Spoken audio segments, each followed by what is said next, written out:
And I mean, it's always good to see friends, and we've got a lot of friends that we see at those festivals. But you know, everyone, I think even the friends of ours that I really respect, they're doing something different, you know, and you can put them all together on the same rock radio station, but I don't think that, I mean, the very reason why they exist is because they're unique, you know. That's always been the goal for us.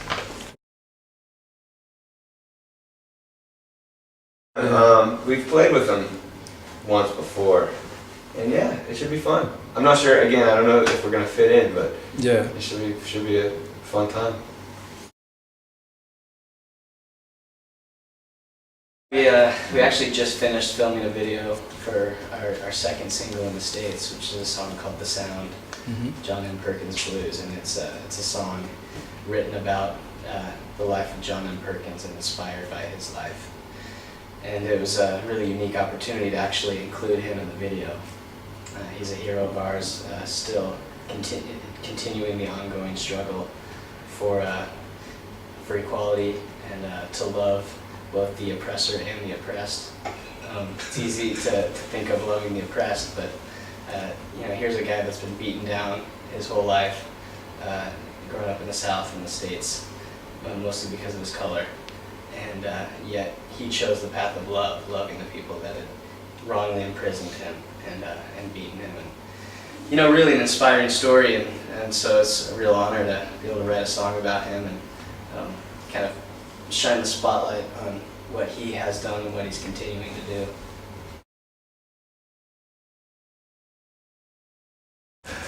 Man, you know, you drink lots of water and get a good night's sleep, but you know, I think, Carrot juice and B12.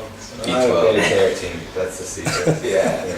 yeah. But you know, one thing about this band is, you know, we definitely have brothers in the band, like biological, but then there's a unity among the band members that's very rare. So you're a very close-knit band. Yeah, it's a close-knit band, and I think a lot of bands don't last because there's a lot of individualism and maybe egos and, you know, just, you know, unresolved conflict and things. And, you know, that's something that I guess we've been able somehow to resolve and be pretty good at, you know, I guess it's not about if you argue, but how you argue, and just, you know, how you do things. And so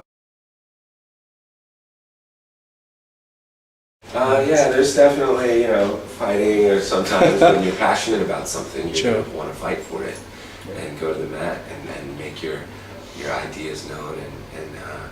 But I think there's a greater goal for all of us than our individual ideas, and so that's at the forefront of our minds as we're continuing on.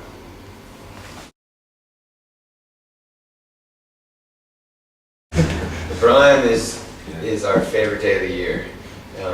Combines surfing and music, and all the money goes to a local organization called Stand Up for Kids, which helps homeless kids in San Diego. And it's amazing. I mean, it's what is our 6th year having it, and I think it's a chance for our community to shine. You know, to come together to support these kids, and everything's very lighthearted. The surfing, there's some incredible pro surfers that come. Tom Curran, 3-time world champion, he's been on our team pretty much almost every year. And you know, Timmy Curran, Rob Machado's been there.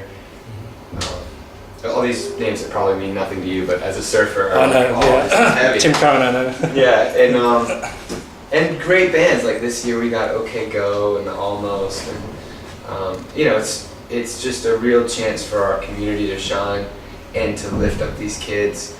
You know, these kids are not, they have not chosen life on the streets. It's been handed to them, and whether it's because they've got a parent who's been beating them since they were really young, or abusing them sexually, or just dropped off the face of the earth. They're choosing hope. They're choosing to try and rise above their circumstance, and to be able to partner with them in this event I feel like it's an honor for us. Well, one thing about this guy right here is that he likes to do it different every night. So He likes to keep you guys on the toes. including like from the set list we'll make in the dressing room to the set list that we actually play on stage. It's radically different, Guidelines. Right? And that sort of stuff used to be kind of tough for me to kind of wrap my head around, And I've actually learned to really enjoy that aspect of the show, the idea that every night is unique, And last night we played near a castle. It was amazing, but there's no sense in trying to duplicate that. Tonight's unique. It's a beautiful venue in there, different crowd. That's half the show anyways, who shows up, right? So to kind of look at those unique moments and dive into that is really what makes live music exciting to me.